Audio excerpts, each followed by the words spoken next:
The first hint that humanity wasn't alone came on a rainy Tuesday morning at the Arecibo Observatory in Puerto Rico. Dr. Sarah Chen wasn't even supposed to be at work that day. She planned to take time off for her daughter's school play. But a storm had canceled the performance, leaving her free to investigate an anomaly that had been bothering her for weeks. The signal was barely there, a whisper among the usual cosmic noise. Most of her colleagues had dismissed it as interference or equipment malfunction. But Sarah knew better. 20 years of studying quantum mechanics and radio astronomy had given her an intuition for patterns, and this one was different.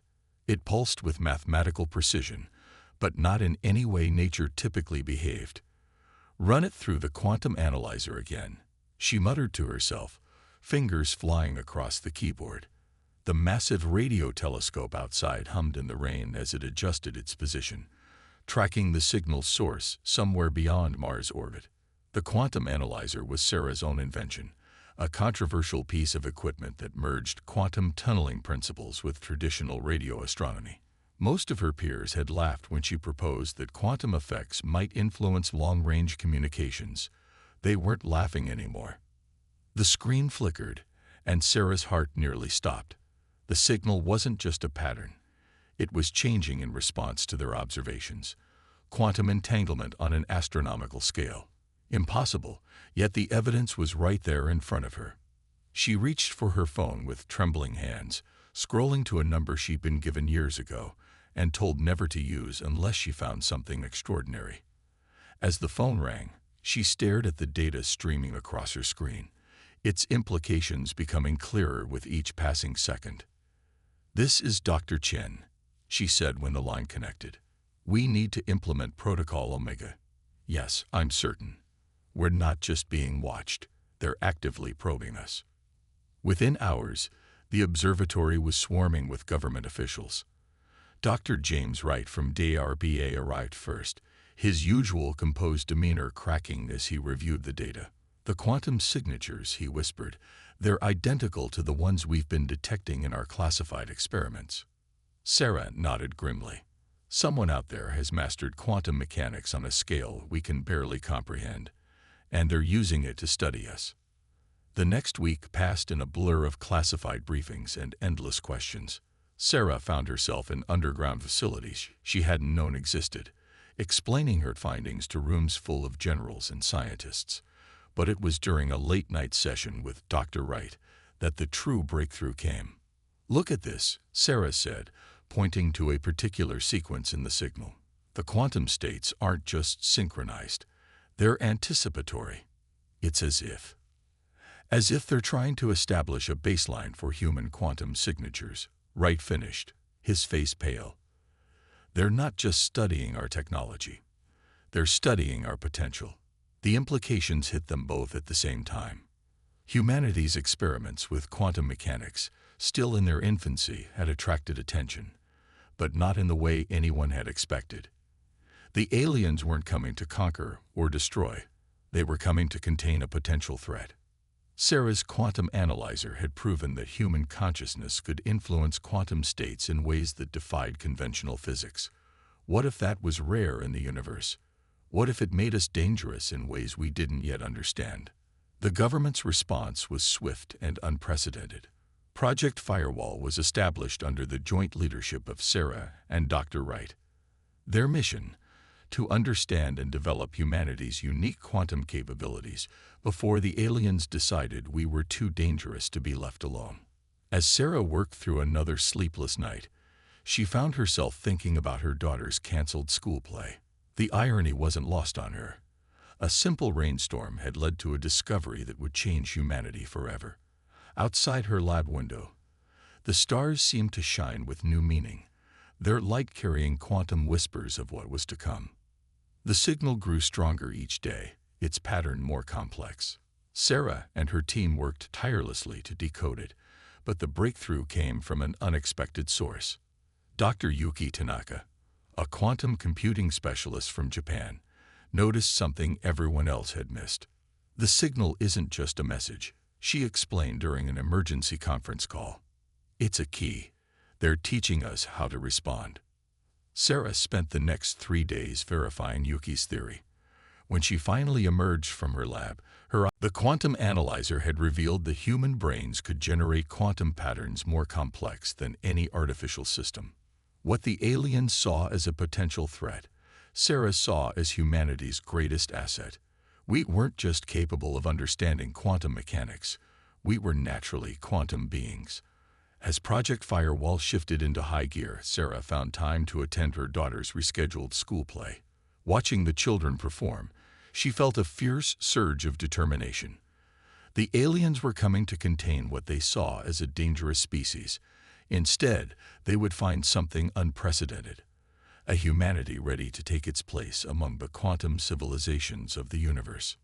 But first, they had to prove they could handle that power responsibly. The signal was both a warning and a test. How humanity responded would determine not just their future, but their very right to exist as they were. The countdown had begun. Project Firewall transformed Area 51 from a subject of conspiracy theories into humanity's last hope. The facility sprawled beneath the Nevada desert, its laboratories humming with equipment that wouldn't exist in the public sphere for decades. Dr. Sarah Chen stood at the heart of it all, watching as the world's brightest minds worked to unlock humanity's quantum potential. "The quantum harmonics are stabilizing," announced Dr. Tanaka from her workstation. The massive quantum interface chamber in the center of the main lab pulsed with a soft blue light. Inside, volunteers underwent tests to measure their quantum resonance patterns. Each session revealed something new about human consciousness's ability to influence quantum states. Admiral Jackson, the military overseer of Project Firewall, strode into the lab with his usual purposeful gait. "Dr. Chen, the UN Security Council is demanding updates. Tell me you have something concrete to show them." Sarah gestured to the latest test results displayed on the wall screens. "We've confirmed that human consciousness can influence quantum states at a distance of up to 1 kilometer. More importantly, we've discovered that groups of humans working in harmony can amplify this effect exponentially." The discovery had come accidentally during a group meditation session organized by Dr. Raj Patel, their resident neurophysicist. 20 volunteers focusing together had generated quantum patterns strong enough to temporarily disrupt electronic equipment throughout the facility. It was the first proof that humanity's quantum abilities could have practical applications. "We're not just passive receivers anymore," Sarah explained, pulling up a complex diagram. "We can actively generate and manipulate quantum fields. The alien signal taught us the basics, but we're already pushing beyond what they showed us." The breakthrough led to Project Aegis, a subprogram focused on developing defensive applications. The theory was elegant. If human consciousness could influence quantum states, then perhaps a coordinated group could create a quantum shield, a space where conventional physics could be locally altered. Dr. Wright, who had been quiet until now, spoke up. "Show him the Faraday test." Sarah nodded and queued up the video. On screen, a group of 10 volunteers sat in a circle around a simple electronic device. As they focused their consciousness together, following patterns developed from studying the alien signal, the device's electrical field began to fluctuate. Within minutes, it shut down completely, caught in a quantum interference pattern generated by human minds. "Now imagine this on a larger scale," Sarah said, her voice intense. "A coordinated defense network of human quantum operators could potentially disrupt any technology that relies on conventional physics, including, we believe, alien weaponry." Admiral Jackson's skepticism was visible. "You're suggesting we defend Earth with meditation." "With the most powerful quantum computers in existence," Sarah corrected. "The human brain.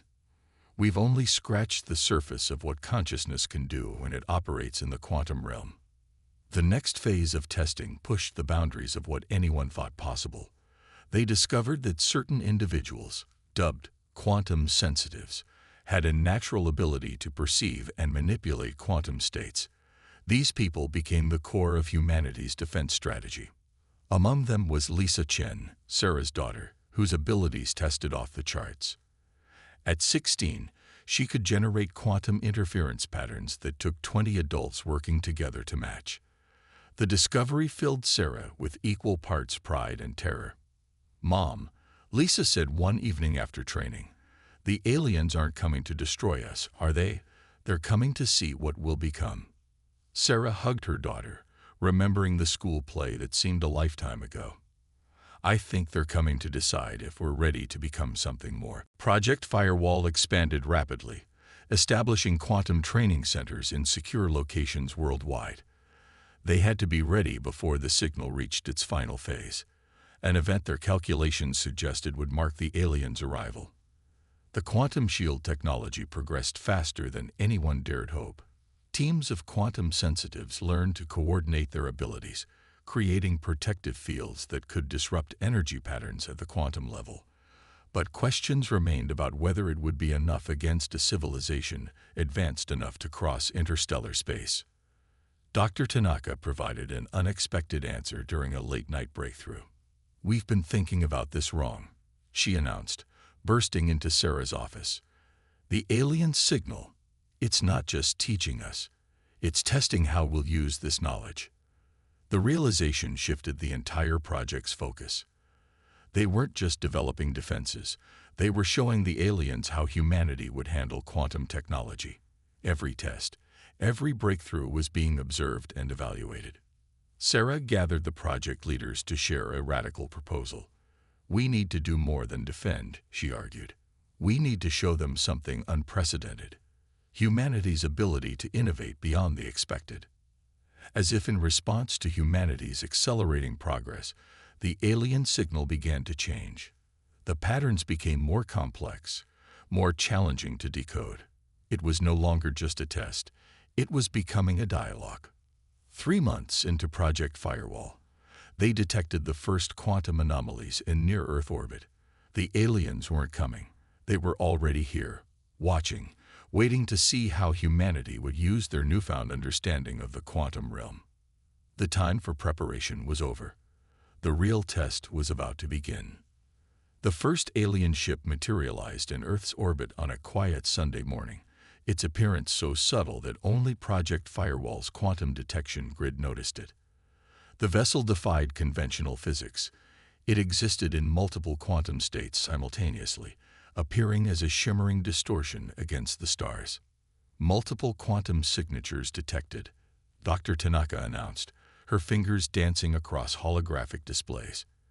In Project Firewall's command center, decades of preparation crystallized into this moment. "The ship's quantum field it's unlike anything we've simulated." Sarah Chen stood at the center of operations, her daughter Lisa by her side. The teenager's abilities had made her integral to humanity's defense plans, though the responsibility weighed heavily on her young shoulders.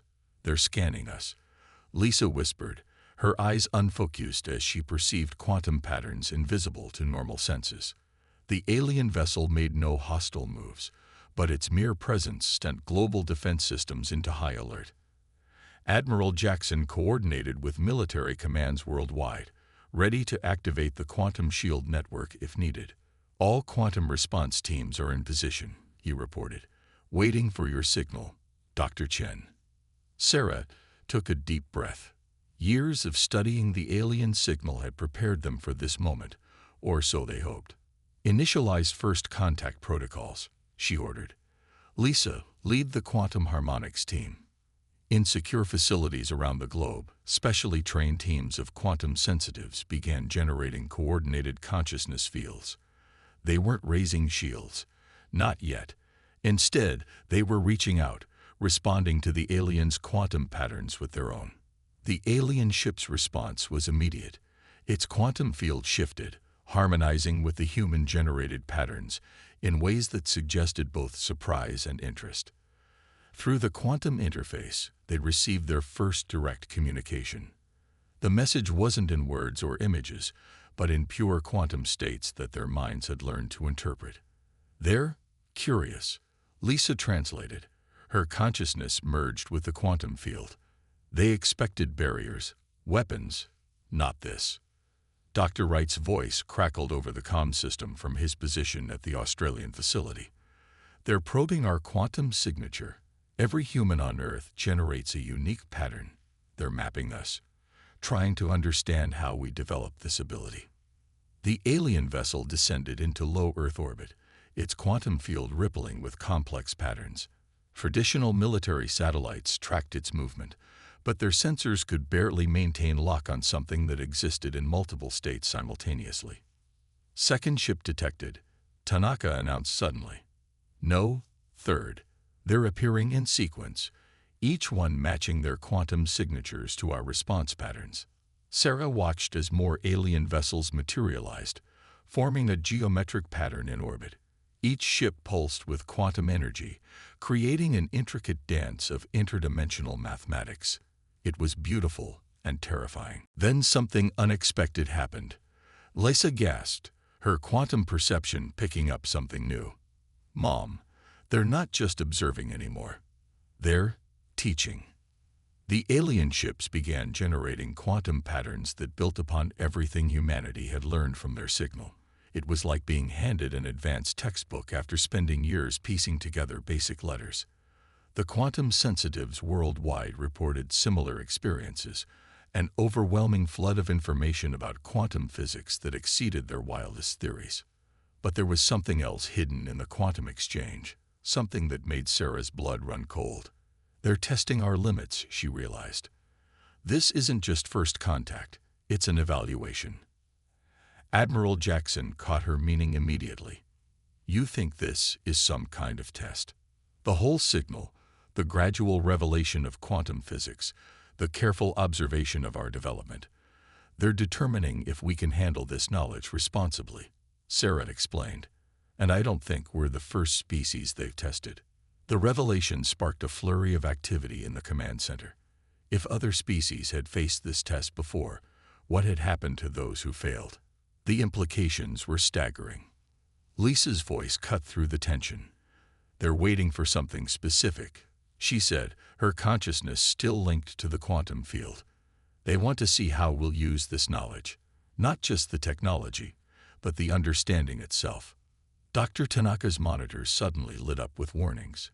Quantum surge detected. They're creating some kind of spatial distortion.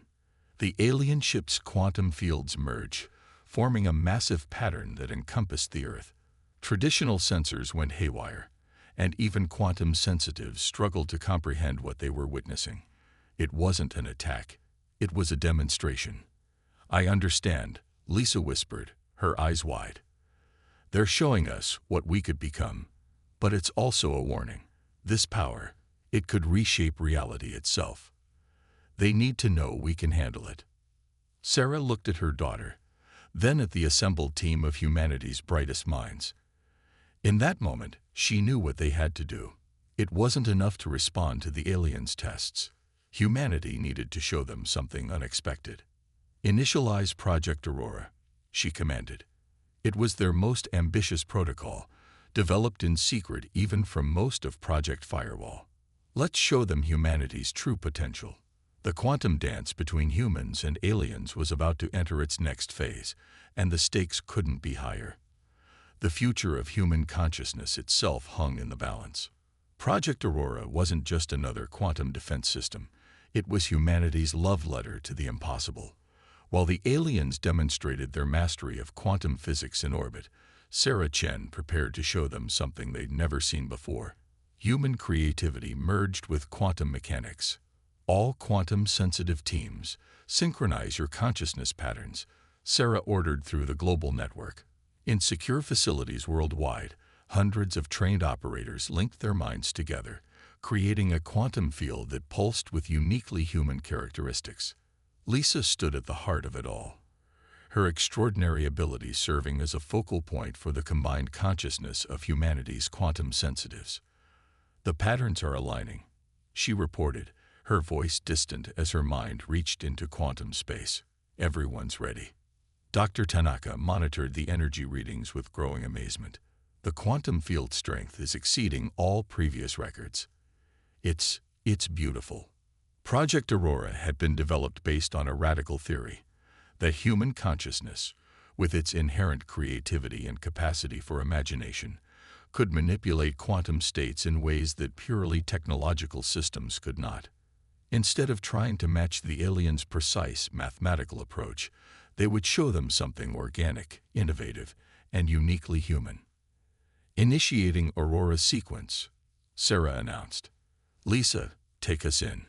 Through their combined consciousness, humanity began to weave a quantum tapestry unlike anything the universe had seen before.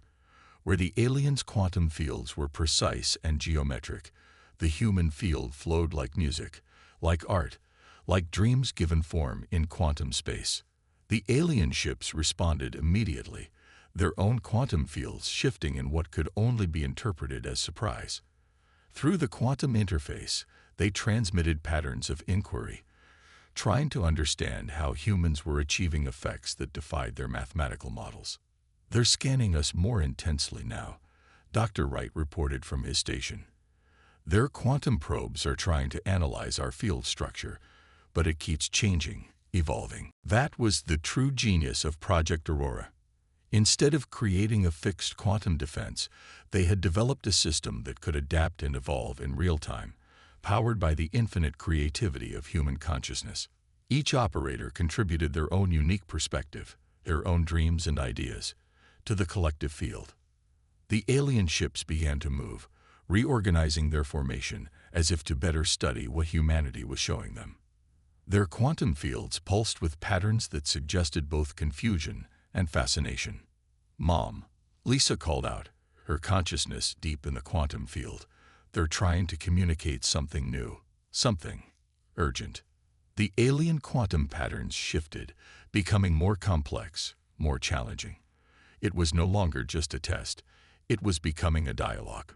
Through the quantum interface, they began sharing information about other species, other civilizations that had developed quantum abilities. "They're showing us the others," Sarah realized, watching the patterns unfold. "All the species they've tested before.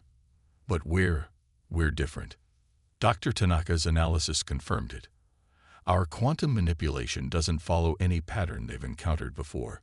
Where other species tried to master quantum physics through technology alone, we've merged it with our consciousness, our creativity, our very humanity.